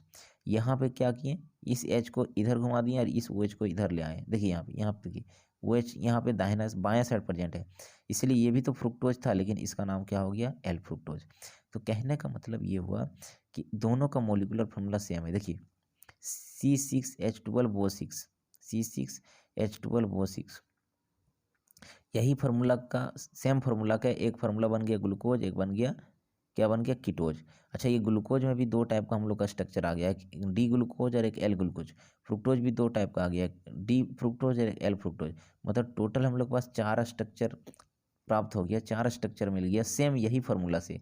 तो और भी स्ट्रक्चर पॉसिबल है क्या, तो और भी स्ट्रक्चर इसका पॉसिबल होता है, और वो उसका फार्मूला होता है 2 to the power n, 2 to the power n, है ना, 2 टू दी पावर n। मतलब अगर देखना चाहेंगे कि इस फार्मूला से सेम फार्मूला से कितना स्ट्रक्चर ड्रॉ कर सकते हैं, इस फार्मूला जिसका मोलिकुलर फार्मूला सेम रहता है, स्ट्रक्चर फार्मूला अलग रहता है, उसको आइसोमर्स कहते हैं। तो क्वेश्चन पूछेगा कितना आइसोमर्स पॉसिबल होगा।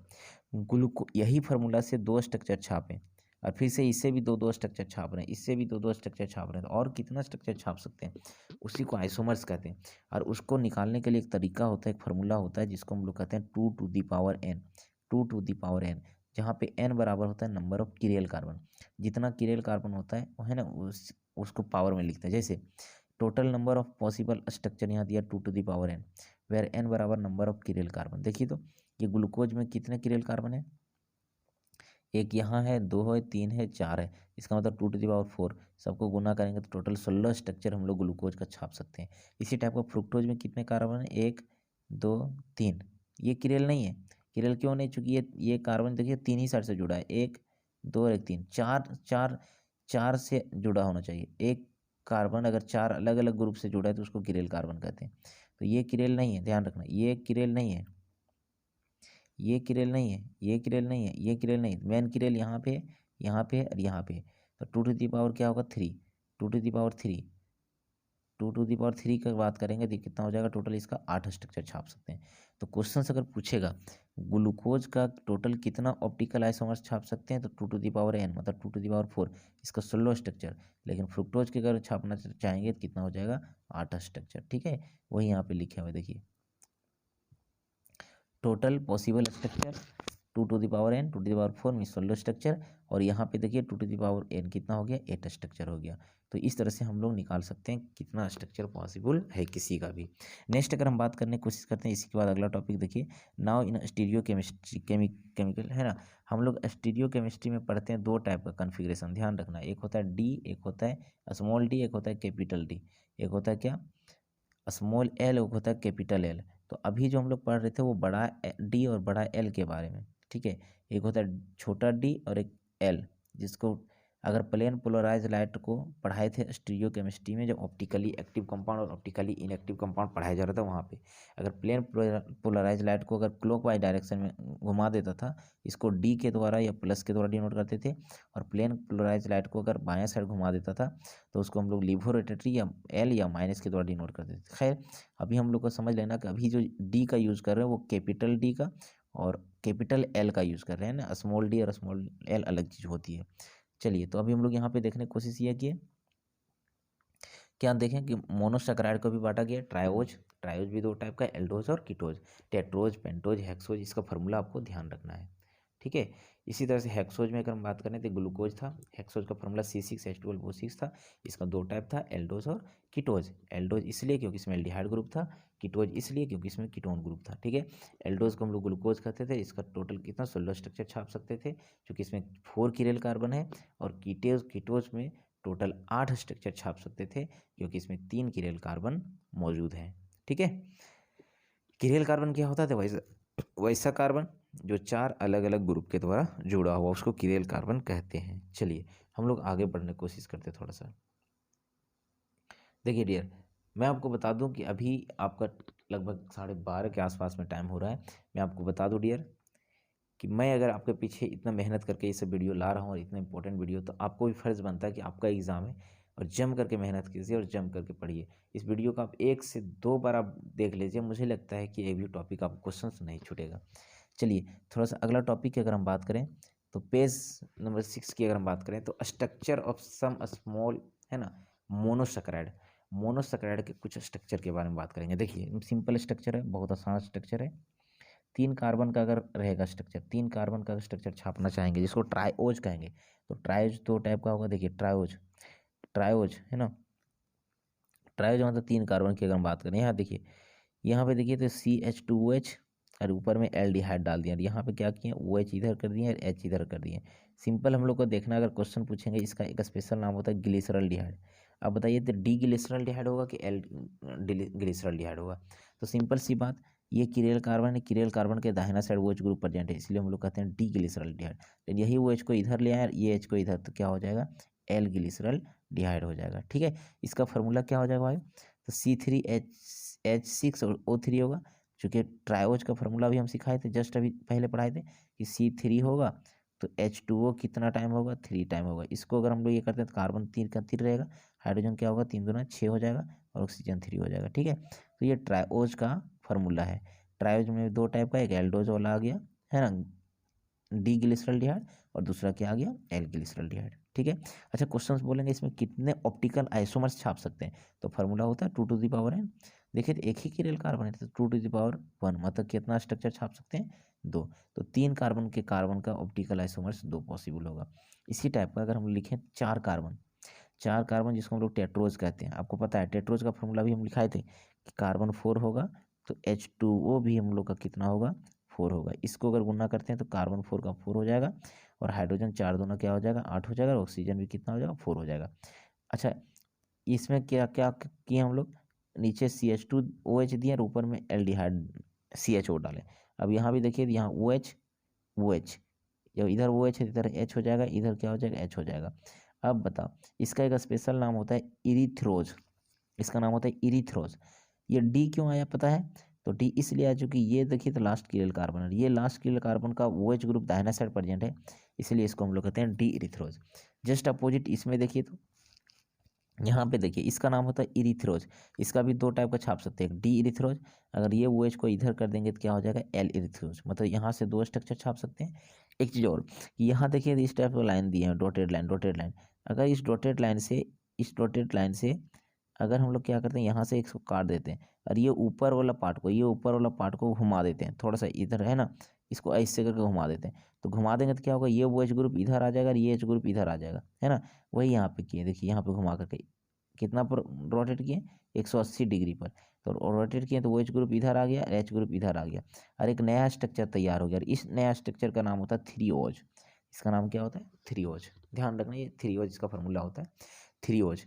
लेकिन इसको हम लोग D3OH कहेंगे, क्यों, क्योंकि लास्ट कीरेल कार्बन ये है और लास्ट कीरेल कार्बन पर OH ग्रुप दाहिना साइड है, इसको कहते हैं D3OH। अच्छा इसका अगर L3OH निकालना चाहेंगे तो ये OH को इधर कर देंगे और ये H को इधर कर देंगे, तो बन जाएगा L3OH। तो अगर हम क्वेश्चंस पूछें, अगर आपको हम क्वेश्चंस पूछें कि ए बाबू यहाँ से, यानी यहाँ क्वेश्चंस बोलेंगे टेट्रोज, टेट्रोज का टोटल कितना ऑप्टिकल आइसोमर्स छाप सकते हैं, तो कितना छाप सकते हैं, तो दोनों देखिए तो टेट्रोज का ही फॉर्मूला है, ये वाला भी और ये वाला भी, दोनों में देखिए कितना कीरेल कार्बन है, 2 कीरेल कार्बन है, तो 2 कितना हो जाएगा n, मतलब 2 मतलब टोटल कितना स्ट्रक्चर छाप सकते हैं इसका, तो 4 स्ट्रक्चर हम लोग छाप सकते हैं। देखिए टोटल ऑप्टिकल स्ट्रक्चर टेट्रोज का कितना पॉसिबल है, 4, ठीक है। इसी तरह से अगर हम लोग पेंटोज की बात करेंगे तो पेंटोज का फार्मूला तो हम लोग को पता है, कार्बन 5 हो जाएगा और H2O भी हम लोग कितना हो जाएगा, 5 हो जाएगा। इसको ये करेंगे तो कितना बन जाएगा, ये फार्मूला बन जाएगा पेंटोज। पेंटोज में भी कुछ करने नहीं जा रहा है, बस वही नाम याद रखना है थोड़ा सा। देखिए क्या हम लोग किए, नीचे CH2OH, ऊपर में CHO। अब इधर OH OH OH, 3 कार्बन इधर, एक इधर, 4 5 कार्बन हो गया। अब जब इधर OH 3, इधर H, इधर OH है, इधर H, इधर OH है, इधर H दे दिए, है ना।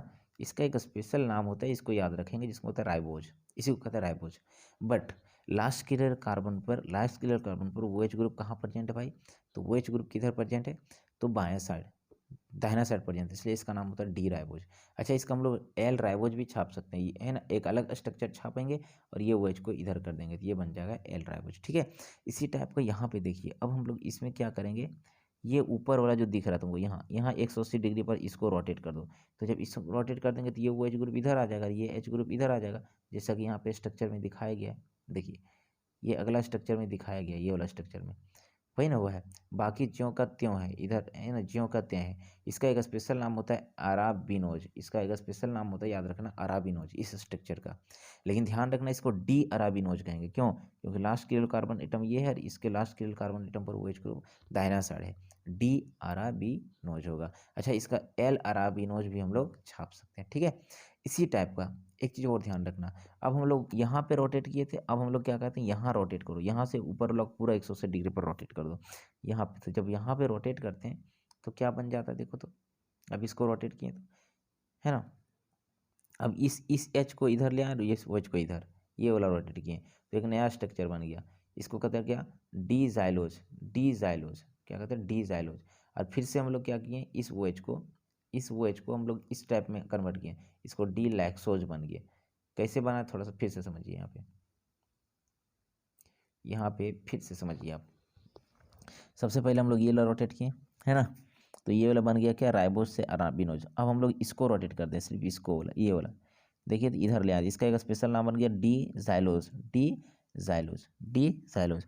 अब क्या करेंगे, ये ऊपर दोनों वाला रोटेट कर दिए, ये ऊपर वाला दोनों, ये OH को भी इधर कर दिए, ये वाला, इसका एक स्पेशल नाम होता है डी लाइजोज, लाइजोज, इसलिए क्योंकि ये OH ग्रुप दाहिना साइड है, अगर इधर आ जाएगा तो हो जाएगा एल लाइलो, है ना, एज लाइलोस, लाइक्सोज, है ना, एल लाइक्सोज। बट ध्यान रखना इस टाइप का स्ट्रक्चर आपको एग्जाम में पूछने नहीं जा रहा है, ये एग्जाम का स्ट्रक्चर क्वेश्चन लायक नहीं है। लेकिन क्वेश्चन अगर पूछेगा इसमें पेंटोज में, जनरली पेंटोज में कितने ऑप्टिकल आइसोमर्स होंगे, तो ऑप्टिकल आइसोमर्स कितने होंगे हम लोग निकाल सकते हैं। देखिए तो, 1 chiral carbon, 2 chiral carbon, 3 carbon, T⁻3 means 2 × 2 × 2 कितना होगा, टोटल कितना, 8 स्ट्रक्चर इसका पॉसिबल होगा, ठीक है।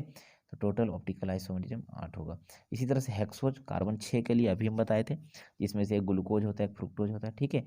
इसमें टोटल कितने ऑप्टिकल आइसोमर्स छाप सकते हैं हेक्सोज में भाई, ये ग्लूकोज का फॉर्मूला है, डी ग्लूकोज, है ना। यहाँ पे देखिए हेक्सोज की अगर हम बात करें, इसका एक स्पेशल नाम होता है CH2OH, CHO है, OH OH OH OH सब एक ही साइड रहेगा, जिसको एलोज कहेंगे, डी एलोज। एक अगर सिर्फ ये OH को यहाँ पे रोटेट कर देंगे, OH इधर आ जाएगा, H इधर, इसका नाम होता है एल्ट्रोज, है ना। इस तरह से ढेर सारे स्ट्रक्चर होते हैं, बहुत सारे स्ट्रक्चर। तो 2⁻n कितना स्ट्रक्चर होगा, टोटल 4 किलेल कार्बन है, तो 2 कितना 4, इसको हम लोग कहते हैं टोटल 16 स्ट्रक्चर ड्रा कर सकते हैं, जिसमें से एक स्ट्रक्चर ग्लूकोज का होता है और एक स्ट्रक्चर क्या होगा, फ्रुक्टोज का होगा।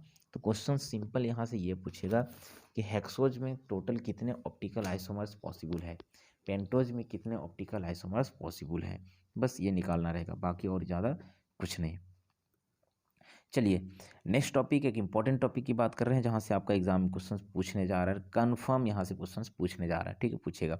और वो कौन सा क्वेश्चन से, देखिए इधर, method of preparation of glucose, glucose को प्रिपेयर करने का तरीका, कितने तरीके हैं, तो ढेर सारे मेथड है, जिसमें से 2-3 मेथड आपको पढ़ना है ना। ग्लूकोज को तैयार करने का 2-3 मेथड, पहला हाइड्रोलाइसिस ऑफ सुक्रोज, सुक्रोज का हाइड्रोलाइसिस करेंगे तो ध्यान रखना, सुक्रोज का फॉर्मूला होता है C12H22O11, ठीक है। इसको अगर हाइड्रोलाइसिस कर देते हैं एसिडिक मीडियम में, तो ये बन जाएगा C6H12O6, C6H12O6।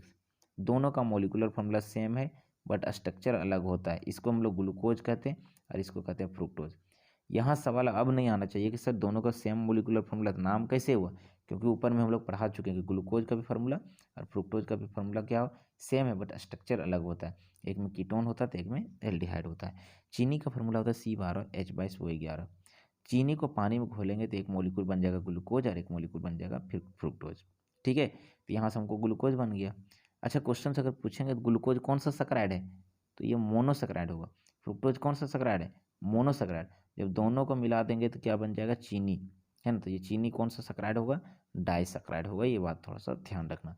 वैसे भी चीनी को पानी में घोलें 2 पार्ट में टूट जा रहा है, इसको कहेंगे मोनोसैकराइड। ठीक है, तो हम लोग को क्या हुआ, ग्लूकोज तैयार हो गया, पहला मेथड।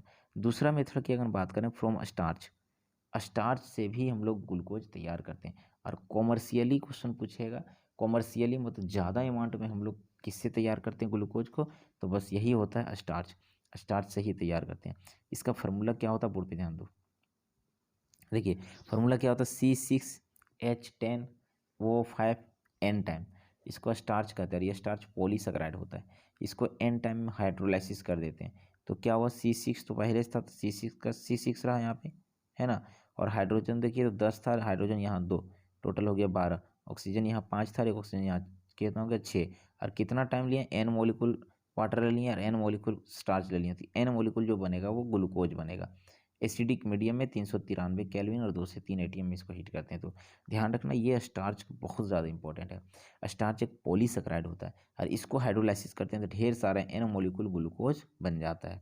और हम लोग को यही तो पढ़ना था, प्रिपरेशन ऑफ ग्लूकोज। ठीक है, नेक्स्ट की अगर हम बात करने की कोशिश करेंगे तो नेक्स्ट दिया हुआ फ्रॉम माल्टोज। देखिए माल्टोज भी एक डाइसैकराइड होता है, वही फार्मूला होता है माल्टोज का भी जो चीनी का होता है, C12H22O11 माल्टोज का। लेकिन ध्यान रखना, इसको अगर हाइड्रोलाइसिस करते हैं तो यहाँ भी बनेगा C6H12O6 और C6H12O6, बट एक मॉलिक्यूल होगा ग्लूकोज और दूसरा मॉलिक्यूल भी यहाँ पे क्या होगा, ग्लूकोज होगा। इसको ध्यान रखना।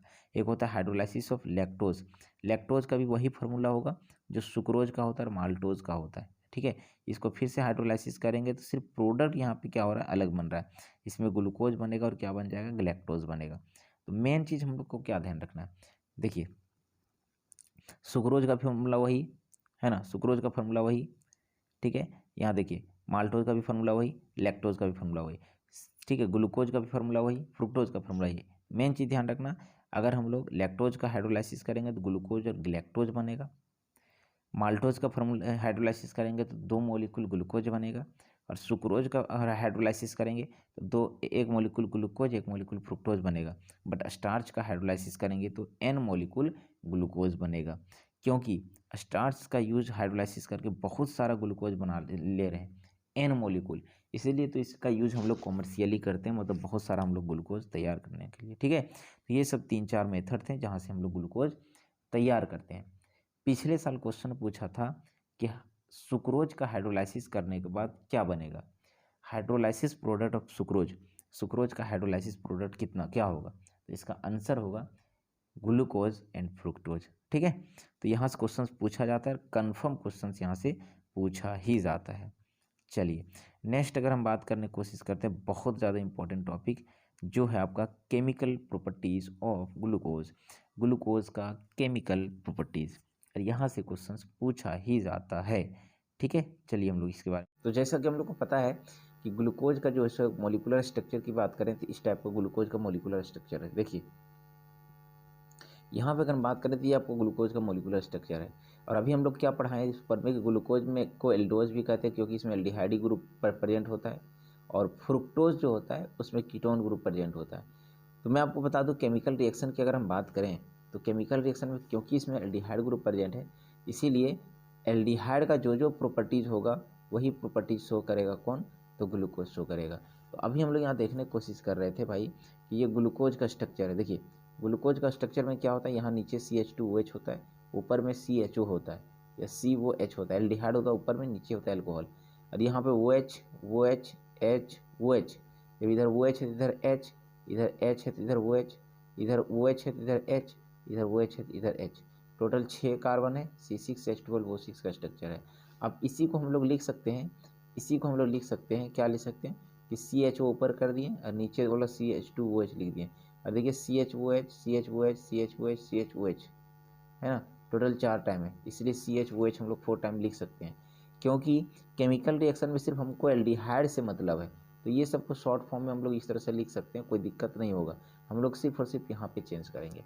तो मैं आपको बता दूं कि अगर हम बात करें केमिकल रिएक्शन में तो अगर ये ग्लूकोज को मतलब इस एल्डिहाइड को अगर हम लोग रिडक्शन करवा देते हैं, रिडक्शन का मतलब होता है कि रेड फास्फोरस है ना, रेड फास्फोरस और HI के प्रेजेंस में, तो ये HI जो आपको दिख रहा है ये कंप्लीट रिड्यूसिंग एजेंट होता है, ये कंप्लीट रिडक्शन कर देगा। मतलब एल्डिहाइड को रिडक्शन करके अल्कोहल और फिर अल्कोहल को कन्वर्ट कर देगा अल्केन में, और जितने सारे अल्कोहल नज़र आ रहे हैं सबको कन्वर्ट कर देगा अल्केन में। आपको बताया गया है कि अल्कोहल का अगर ऑक्सीडेशन करते हैं तो एल्डिहाइड बनता है, और एल्डिहाइड का ऑक्सीडेशन करते हैं तो कार्बोक्सिलिक एसिड बनता है, और ये कार्बोक्सिलिक एसिड का रिडक्शन करेंगे तो फिर से एल्डिहाइड, और एल्डिहाइड का रिडक्शन करेंगे फिर से अल्कोहल, और अल्कोहल को फिर से रिडक्शन करेंगे तो अल्केन बनेगा। कंप्लीट अगर रिडक्शन करते हैं तो एल्डिहाइड अल्केन में कन्वर्ट हो जाएगा, और अल्कोहल भी आपका अल्केन में कन्वर्ट हो जाएगा। कंप्लीट रिडक्शन की अगर हम बात करें तो ये कंप्लीट रिडक्शन कौन करता है, तो स्ट्रॉन्ग रिड्यूसिंग एजेंट, और ये स्ट्रॉन्ग रिड्यूसिंग एजेंट कौन होता है, तो यही होता है HI कंप्लीट रिडक्शन। मतलब एल्डिहाइड को भी अल्केन में कन्वर्ट कर देगा और एल्कोहल को भी अल्केन में कन्वर्ट कर देगा। तो कहने का मतलब ये एल्डिहाइड अल्केन में कन्वर्ट होकर के CH3 बन गया, और यहाँ पे देखिए तो ये कार्बन जो है सो अल्केन में कन्वर्ट हो जाएगा, CH2 4 टाइम हो जाएगा, और लास्ट में ये भी अल्कोहल अल्केन में कन्वर्ट हो जाएगा।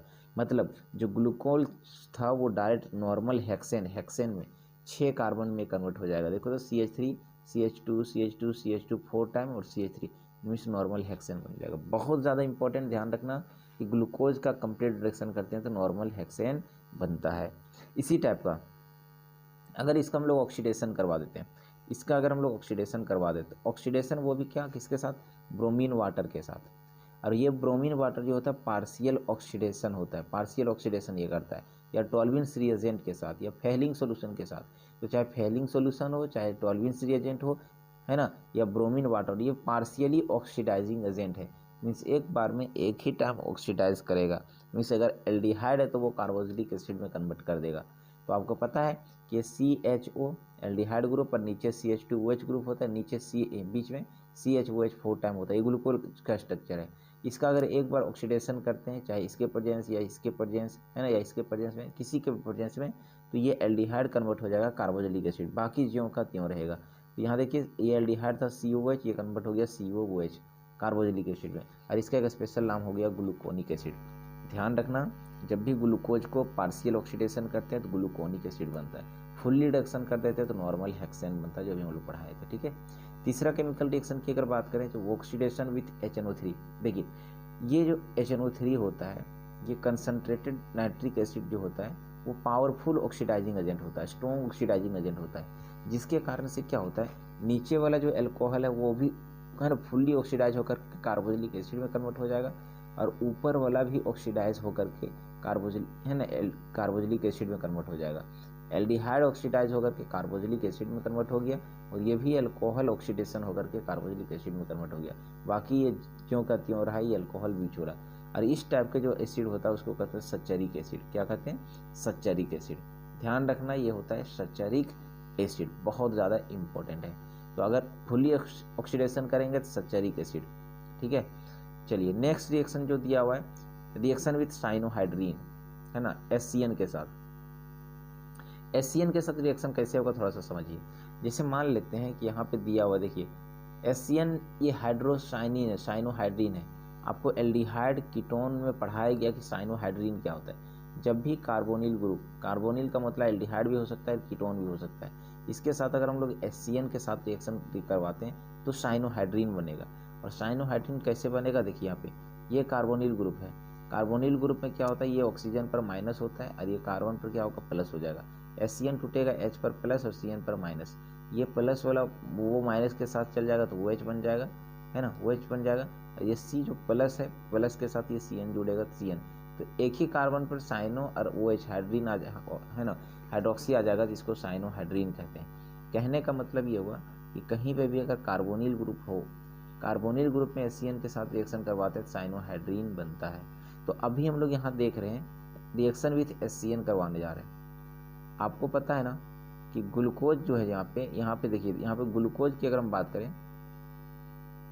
है ना, अगर हम लोग ग्लूकोज की बात करें तो ग्लूकोज में एल्डिहाइड ग्रुप तो प्रेजेंट है भाई, है ना, और इसको SCN के साथ रिएक्शन करेंगे तब तो साइनोहाइड्रीन बन जाएगा।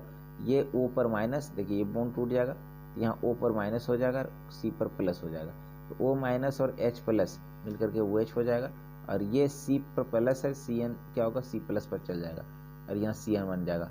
मतलब क्या बन जाएगा, ये ग्लूकोज था लेकिन अब ग्लूकोज का साइनोहाइड्रीन बन गया।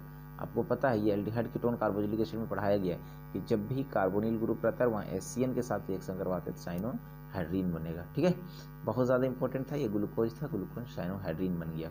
नेक्स्ट क्वेश्चन देखिए दिया हुआ है हाइड्रोक्सिल एमीन, ये भी पढ़ाया गया है एल्डिहाइड कीटोन कार्बोक्सिलिक एसिड के साथ कि जब भी हम लोग का एल्डिहाइड ग्रुप प्रेजेंट हो, एल्डिहाइड ग्रुप मतलब कार्बोनिल ग्रुप प्रेजेंट हो, है ना, इसको हाइड्रोक्सी एमीन के साथ रिएक्शन करवाता है तो ऑक्साइम बनता है। आपको पता है ऑक्साइम बनता है और हाइड्रोक्सी एमीन का फार्मूला होता है NH2OH।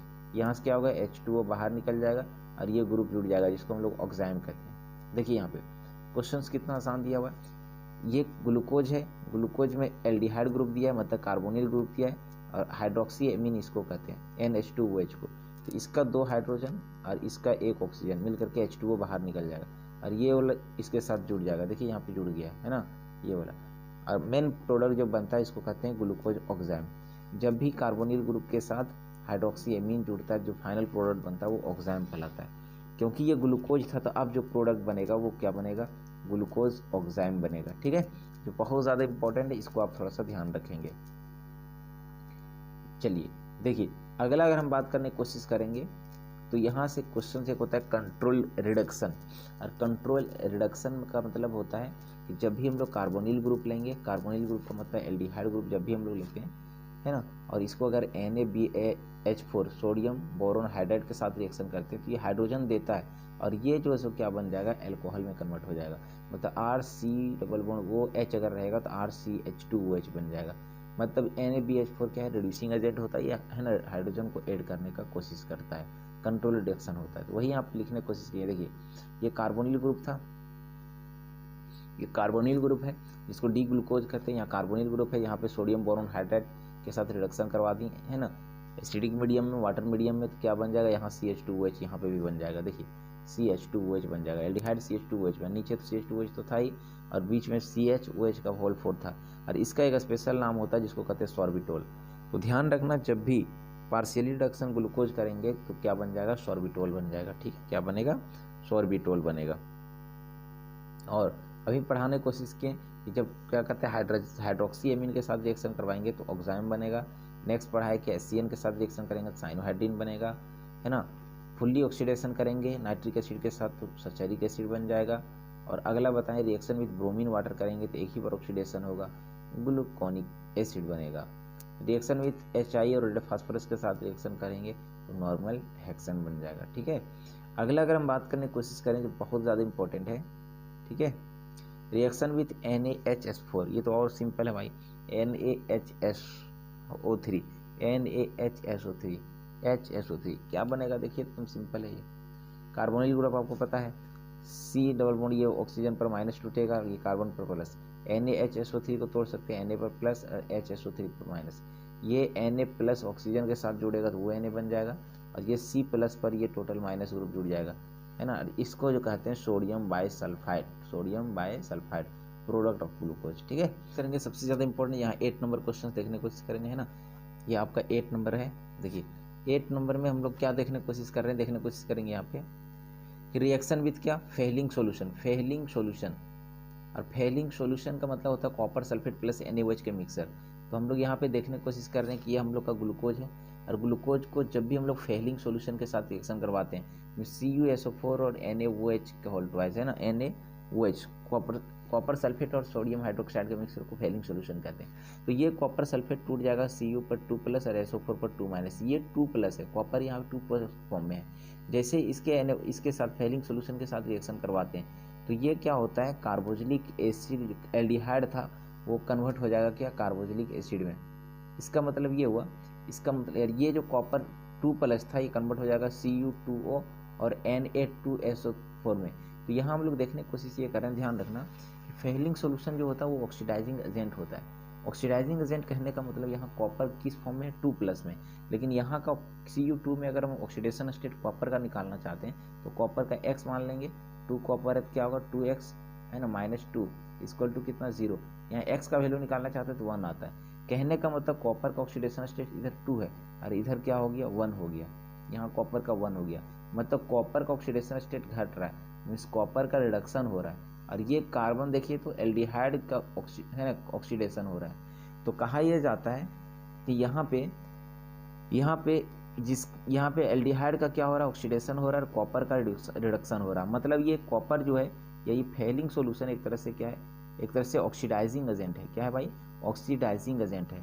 क्योंकि ऑक्सीडाइजिंग एजेंट वो एजेंट होता है जो खुद को रिड्यूस करता है, और दूसरे को क्या करता है, ऑक्सीडाइज करता है।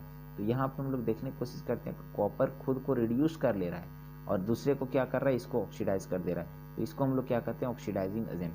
ध्यान रखना ये फेलिंग सॉल्यूशन जो होता है एक ऑक्सीडाइजिंग एजेंट होता है जो ग्लूकोज को किस में कन्वर्ट कर देता है भाई, एसिड में कन्वर्ट कर देता है, ग्लूकोनिक एसिड में।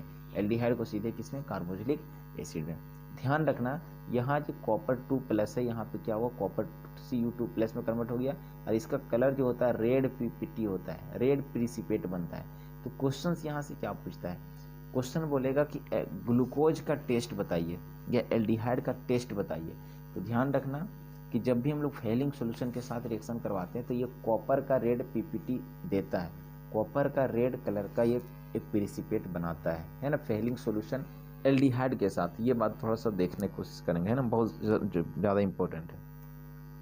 यहाँ पे हम लोग इसको, क्योंकि ये कॉपर खुद को क्या किया, रिड्यूस कर लिया, ये ग्लूकोज अपने आप में ऑक्सीडाइज हो गया। तो इस टाइप के जो कार्बोहाइड्रेट होता है इसको रिड्यूसिंग शुगर के नाम से भी जाना जाता है। रिड्यूसिंग शुगर का मतलब होता है कि जो फेलिंग सॉल्यूशन को रिड्यूस कर दे, और खुद को ऑक्सीडाइज हो जाए, तो इस टाइप के शुगर का नाम होता है रिड्यूसिंग शुगर भी कहते हैं। तो ध्यान रखना ग्लूकोज को रिड्यूसिंग शुगर के नाम से भी हम लोग जानेंगे। और यहाँ पे देखना ये एल्डिहाइड जो होता है एक रेड प्रिसिपिटी भी देता है ना, ये बात ध्यान रखना, जो कि कीटोन नहीं देता। तो अगर क्वेश्चंस बोलेगा कि एल्डिहाइड और कीटोन में क्या डिफरेंस है, तो ध्यान रखना एल्डिहाइड को जब भी फेलिंग सॉल्यूशन के साथ रिएक्शन करेंगे तो वहाँ से रेड प्रिसिपिटेट देता है, लेकिन कीटोन में ऐसा कुछ कर होता नहीं है। और आपको पता है कि ग्लूकोज में एल्डिहाइड ग्रुप प्रेजेंट होता है, बट फ्रुक्टोज में कीटोन ग्रुप प्रेजेंट होता है। तो कभी भी कीटोन ग्रुप जो है सो फेलिंग सॉल्यूशन के साथ कोई टेस्ट नहीं देगा। इसी तरह से टॉल्विन रिएजेंट के साथ भी कोई टेस्ट नहीं देगा, बट ग्लूकोज फेलिंग सॉल्यूशन के साथ भी टेस्ट देगा और रेड कलर का प्रिसिपेट बनाएगा, और टॉल्विन रिएजेंट के साथ भी ऐसा करता है। ठीक है, तो अभी हम लोग सिंपल यहाँ ध्यान रखेंगे कि ये ग्लूकोज एक रिड्यूसिंग शुगर है। क्यों भाई, क्योंकि ग्लूकोज खुद को ऑक्सीडाइज हो जा रहा है और फेलिंग सॉल्यूशन को रिड्यूस कर दे रहा है, मीन्स ये रिड्यूसिंग शुगर के नाम से भी जाना जाएगा। ध्यान रखना, है ना। जैसे कि यहाँ पे 9 में क्वेश्चंस देखिए, 9 वाला में देखिए, तो क्वेश्चंस दिया हुआ है। 9वां प्रॉपर्टी है रिएक्शन विथ टॉलिन्स रिएजेंट। अब टॉलिन्स रिएजेंट क्या होता है भाई, ammoniacal silver nitrate. Ammoniacal silver nitrate को है ना क्या कहते हैं, टॉलिन्स रिएजेंट कहते हैं। देखिए ये ग्लूकोज का फॉर्मूला है, ग्लूकोज में अगर ammoniacal NH3+ AgNO3 silver nitrate के साथ रिएक्शन करेंगे तो Ag+ NO3- टूटेगा, सिल्वर Ag+ में है। यहाँ क्या करेगा, ये एल्डिहाइड को ये ऑक्सीडाइज कर देगा कार्बोक्सिलिक एसिड में, और जो Ag+ था ये कन्वर्ट हो गया Ag में, है ना, 0 में, और ये सिल्वर का प्रिसिपेट कलर बना है, सिल्वर का एक प्रिसिपेट बना है ना, सिल्वर का प्रिसिपेट बना, प्रिसिपेट मतलब जमा हुआ पार्ट के रूप में, है ना, बन गया सिल्वर का, और ये भी बना दिया ग्लूकोनिक एसिड। तो हम लोग यहाँ क्या देख रहे हैं कि एल्डिहाइड अपने आप में ऑक्सीडाइज हो गया, और सिल्वर ऑक्सीडेशन स्टेट जो एक था वो कन्वर्ट हो गया 0 में। सिल्वर अपने आप को रिड्यूस कर लिया, जो अपने आप को रिड्यूस करके दूसरे को ऑक्सीडाइज कर देता है उसको ऑक्सीडाइजिंग एजेंट कहते हैं। मीन्स वैसा कार्बोहाइड्रेट जो खुद को ऑक्सीडाइज तो हो जाए बट दूसरे को रिड्यूस कर दे, मतलब टॉल्विन रिएजेंट को रिड्यूस कर दे, उसको हम लोग कहते हैं रिड्यूसिंग शुगर।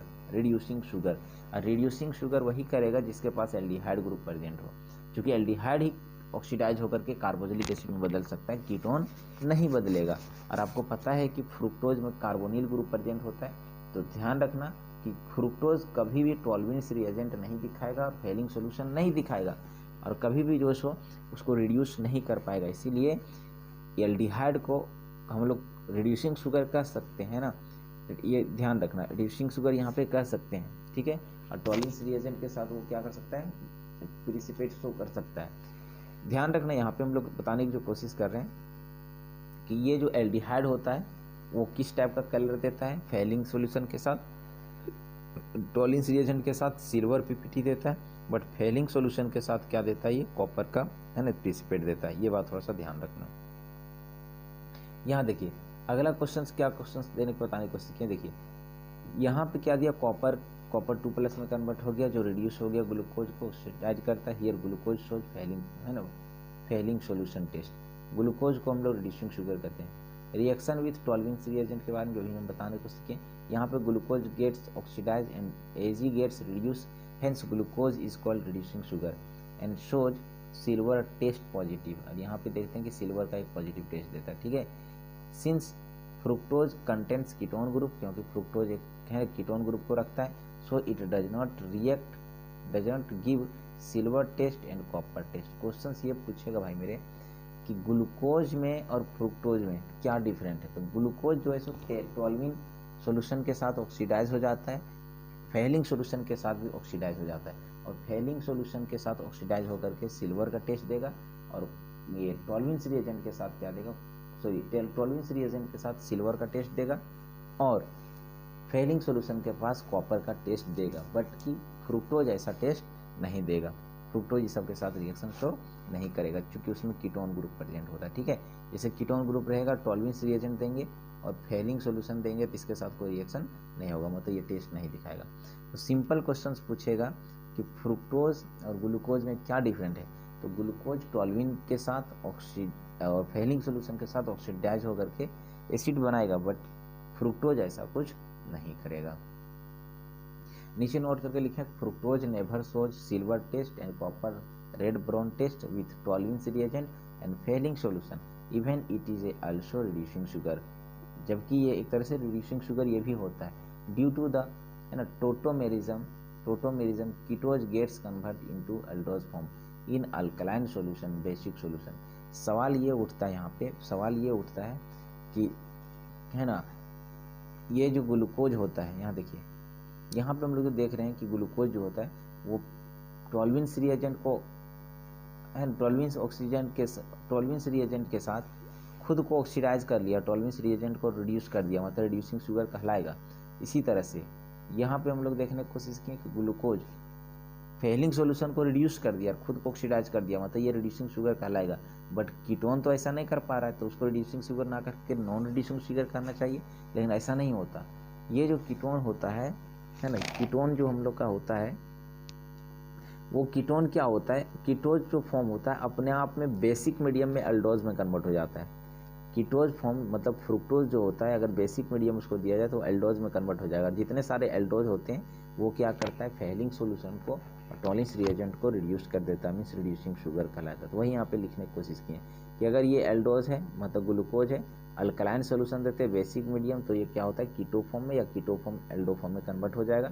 और जब एल्डो फॉर्म में जितने सारे एल्डो फॉर्म में कन्वर्ट होगा तो डेफिनेटली जितने सारे एल्डो फॉर्म होगा वो एक तरफ से क्या होगा, रिड्यूसिंग शुगर होगा। इसका मतलब ये होगा कि फ्रुक्टोज भी एक तरह से रिड्यूसिंग शुगर होगा। यहाँ क्या बताएं, टाइप्स ऑफ शुगर, शुगर कितने टाइप के होते हैं बताएं, 2 टाइप का। On the basis of reducing character sugar are 2 type. Reducing character के आधार पर शुगर 2 टाइप के होते हैं। पहला क्या बताएं, रिड्यूसिंग शुगर, एंड दूसरा बताएं non reducing sugar. Reducing sugar का मतलब ये होता है कि the carbohydrate which can easily reduce Tollen reagent और Fehling solution and itself gets oxidise is called reducing sugar. अगर तो ठीक बताएं कि वैसे शुगर जो टॉल्विन्स रिएजेंट को और फेलिंग सॉल्यूशन को रिड्यूस कर दे और खुद को ऑक्सीडाइज हो जाए उसको रिड्यूसिंग शुगर कहते हैं। ध्यान रखना, जितने सारे मोनोसैकेराइड होते हैं, अल्डोज हो चाहे कीटोज हो, वो रिड्यूसिंग शुगर होता है। और डाइसैकेराइड जितने सारे हो तो वो भी मोनोसैकेराइड हो, ये रिड्यूसिंग शुगर होता है, सिर्फ सुक्रोज चीनी को छोड़ करके। ये सुक्रोज जो होता है ये एक तरह से क्या होता है, नॉन रिड्यूसिंग शुगर होता है। वही यहाँ बताएं example, glucose, fructose, maltose, lactose सब रिड्यूसिंग शुगर होता है। नॉन शुगर क्या होता है, नॉन रिड्यूसिंग शुगर क्या होता है, नॉन शुगर नहीं, non reducing sugar. Non reducing sugar क्या होता है, the carbohydrate which can't reduce Tollens reagent और फेलिंग सॉल्यूशन। जो टॉल्विन्स रिएजेंट और फेलिंग सॉल्यूशन रिड्यूस नहीं कर पाता उसको नॉन रिड्यूसिंग शुगर कहते हैं। इसके अंदर क्या क्या आता है भाई, तो सुक्रोज तो आता है, सुक्रोज आता है, और जितने पॉलीसैकेराइड होते हैं सभी इसी के अंदर आता है। ये बात थोड़ा सा ध्यान रखना। एक लास्ट टॉपिक है जो बहुत ज़्यादा इंपॉर्टेंट है, थोड़ा सा इसको भी हम लोग देख लेते हैं। Special reaction for glucose and fructose. Glucose और फ्रुक्टोज का कुछ स्पेशल रिएक्शन होता है जिसको कहते हैं ओसाजोन फॉर्मेशन। ओसाजोन फॉर्मेशन ये ग्लूकोज का एक स्पेशल इंपॉर्टेंट कैरेक्टर होता है। ये क्या होता है भाई, both glucose and fructose shows same type of osazone formation. Glucose और फ्रुक्टोज जो होता है शो करता है सेम टाइप ऑफ ओसाजोन है ना formation due to presence of carbonyl group in both when treated with phenyl hydrogen. अब देखिए एल्डिहाइड में भी कार्बोनिल होता है, कीटोन में भी कार्बोनिल होता है, और कार्बोनिल के साथ फिनाइल हाइड्रोजन आसानी से रिएक्शन कर जाता है, और जब भी फिनाइल हाइड्रोजन के साथ रिएक्शन करवाते हैं तो एक ओसाजोन बनता है। कहने का मतलब ओसाजोन फॉर्मेशन इन ग्लूकोज कैसे बनेगा, थोड़ा सा देखिए। आपको पता है कि ग्लूकोज में कार्बोनिल होता है, फ्रुक्टोज में भी कार्बोनिल होता है, और इसको फिनाइल हाइड्रोजन के साथ रिएक्शन करवा देंगे। NH2 को हम लोग क्या कहते हैं, फिनाइल हाइड्रोजन, और इसमें एक हाइड्रोजन हटा देंगे और फिनाइल जोड़ देंगे तो ये बन जाएगा फिनाइल हाइड्रोजन। और फिनाइल हाइड्रोजन के साथ रिएक्शन कराएंगे तो क्या होगा, देखिए इधर फिनाइल हाइड्रोजन के साथ रिएक्शन करवा रहे हैं तो क्या हुआ, H2O यहाँ से बाहर निकल जा रहा है और ये दोनों ग्रुप यहाँ पे जुड़ जा रहा है, तो ये जो बना वो बना फिनाइल हाइड्रोजन। क्या बन गया, फिनाइल हाइड्रोजन। उसी प्रोसेस से हम लोग यहाँ आगे बढ़ेंगे। देखिए ये आपका ग्लूकोज है, ठीक है, ग्लूकोज लिख सकते हैं COOH, ऊपर में एल्डिहाइड, नीचे क्या हो जाएगा, CH2OH एल्कोहल, और ऊपर में एल्डिहाइड मतलब कार्बोनिल ग्रुप है। और क्या हुआ, यहाँ पे OH है, यहाँ पे भी क्या है CHOH 4 टाइम होता है तो एक OH को ऊपर रख दिया है ना, इस तरह से लिख सकते हैं ग्लूकोज को हम लोग। और यहाँ क्या 3 मॉलिक्यूल, अगर हम लोग क्या लेते हैं 3 मॉलिक्यूल फिनाइल हाइड्रोजन लेते हैं, मतलब एक्सेस में लेते हैं तो इस टाइप का प्रोडक्ट बनता है, इस टाइप का प्रोडक्ट बनता है। और यहाँ C6H5NH2 और NH3 और 2 टाइम H2O बाहर निकल जाता है, और इसी को हम लोग कहते हैं ओसाजोन फॉर्मेशन। मतलब जब भी ग्लूकोज को हम लोग 3 मॉलिक्यूल ऑफ फिनाइल हाइड्रोजन के साथ रिएक्शन करवाते हैं तो इस टाइप का प्रोडक्ट बनता है, प्लस C6H5NH2 और NH3 और वाटर बाहर निकल जाता है, इसी को कहते हैं ओसाजोन फॉर्मेशन। अब ये कैसे हो रहा है, इसका मैकेनिज्म देखिए मैकेनिज्म। सबसे पहले हम लोग क्या किए, यहाँ पे ग्लूकोज का स्ट्रक्चर छापे। हम लोग को ये सबसे मतलब नहीं, ये सब ग्लूकोज का नीचे वाला पार्ट है, हमको देखना ऊपर वाला पार्ट। तो ऊपर वाला पार्ट अगर हम देखना चाहेंगे, देखिए तो ये CH2OH है, ऊपर में एल्डिहाइड है मतलब कार्बोनिल ग्रुप यहाँ पे, और ये CHOH 4 टाइम ये ग्लूकोज है। हम लोग क्या लेते हैं, फिनाइल हाइड्रोजन। तो फिनाइल हाइड्रोजन अगर लेंगे तो यहाँ देखो इसका H2 ये वाला, और इसका ऑक्सीजन मिलकर क्या बाहर निकल गया, H2O। क्या बाहर निकल गया, H2O। एक मॉलिक्यूल जब हम लोग फिनाइल हाइड्रोजन लिए तो, और ये दोनों ग्रुप आपस में क्या हुआ, जुड़ गया, इस टाइप का प्रोडक्ट बना, देखिए ठीक है। बाकी ज्यों का त्यों रहा। अब क्या हुआ, ये रीअरेंज हो जाएगा अपने आप में, ये जो मॉलिक्यूल बना ना वो अपने आप में रीअरेंज हो जाएगा। रीअरेंज होने के बाद इस टाइप का स्ट्रक्चर बना लेगा। देखिए यहाँ से रीअरेंज होकर के C6H5NH2 बाहर निकल जाएगा। ये जो C6NH है ना, C6H5NH2 यहाँ से बाहर निकल जाएगा। यहाँ देखिए C6H5 ये वाला, NH ये वाला, और ये वाला NH2 यहाँ से बाहर निकल जाएगा।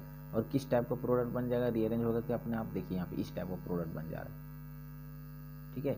यहाँ देखिए इस टाइप का अपने आप में रीअरेंज होकर के इस टाइप का स्ट्रक्चर बन जाएगा, यहाँ देखिए, ठीक है। ये तो अभी हम लोग का था, ये वाला हम लोग का मॉलिक्यूल था। अब हम लोग क्या हुआ, यहाँ से C6H5NH और यहाँ से NH2 बाहर निकल गया, और यहाँ पे इस टाइप का प्रोडक्ट बन गया, देखिए यहाँ पे। अब इसमें क्या करेंगे, फिर से अब दूसरा मॉलिक्यूल फिनाइल हाइड्रोजन का जोड़ने की कोशिश करेंगे। अब दूसरा मॉलिक्यूल जब फिनाइल हाइड्रोजन का जोड़ेंगे फिर से वाटर निकल जाएगा, यहाँ से H2 और यहाँ से क्या हो जाएगा हम लोग का O मिल करके फिर से क्या बाहर निकल गया, H2O बाहर निकल गया। ये दूसरा मॉलिक्यूल था, और दूसरा मॉलिक्यूल जब बाहर निकल गया फिर किस टाइप का प्रोडक्ट बन गया, देखिए यहाँ पे इस टाइप का, ठीक है, यहाँ पे जुड़ा। अब हम लोग क्या करने जा रहे हैं, फिर से यहाँ पे तीसरा मॉलिक्यूल ऐड कर रहे हैं, C6H5NH और NH2, ठीक है। ये थर्ड मॉलिक्यूल है।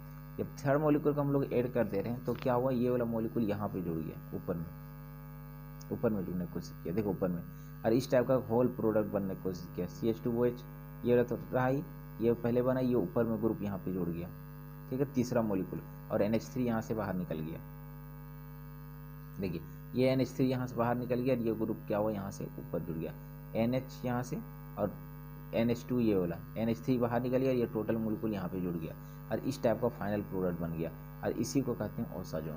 तो ध्यान रखना, ओसाजोन हम लोग इतना लंबा लिफाफा नहीं लिखेंगे, इसको लिखने के लिए एक ही तरीका भाई मेरे, कि जब भी हम लोग क्या लेते हैं, ग्लूकोज लेते हैं 3 मॉलिक्यूल, जब है ना ग्लूकोज लेते हैं 3 मॉलिक्यूल मीन्स एक्सेस में फिनाइल हाइड्रोजन लेते हैं तो इस टाइप का प्रोडक्ट हम लोग का बन जाता है, और यही मेथड को हम लोग कहते हैं ओसाजोन फॉर्मेशन, ठीक है। तो ये था आप लोग का मैकेनिज्म, किसका भाई, ये हम लोग का था मैकेनिज्म, किसका, तो ओसाजोन फॉर्मेशन का। थोड़ा सा हम लोग आगे बढ़ने की कोशिश करेंगे। और सजोन फॉर्मेशन यहाँ के हम लोग का हो गया। अगला क्वेश्चन देखिए, आपको इतना ही पढ़ना था आपको इस चैप्टर में, ठीक है। तो अभी हम लोग क्या देखने की कोशिश की, केमिकल प्रॉपर्टीज़ किस टाइप का ग्लूकोज का होता है और फ्रुक्टोज का होता है। बाकी हम लोग मिलते हैं नए वीडियो में नए टॉपिक के साथ, ताकि आपको दिक्कत ना हो। जितना भी पढ़ा है उतना आप कवर करेंगे भाई मेरे। रिड्यूसिंग शुगर क्या होता है, नॉन रिड्यूसिंग शुगर क्या होता है, जो बहुत ज़्यादा इंपॉर्टेंट है, प्रत्येक बार एग्जाम में क्वेश्चन पूछा ही जाता है। चलिए हम लोग इस टॉपिक को एंड करते हैं। ये था बायोमोलिक्यूल का कार्बोहाइड्रेट का पार्ट। इसके बाद एक और वीडियो अपलोड होगा, उसमें लिपिड, प्रोटीन और फैट के बारे में बताया जाएगा। बाकी टोटल है पूरा चैप्टर कंप्लीट होगा, इससे बाहर क्वेश्चन से नहीं पूछेगा। देखिए, मंजिल मिल ही जाती है भटकते से ही, गुमराह तो वो है जो घर से निकलता ही नहीं, ठीक है। इसी के साथ हम इस क्लास को बेंड अप करते हैं। मिलते हैं नई क्लास में नए टॉपिक के साथ। Thank you very much.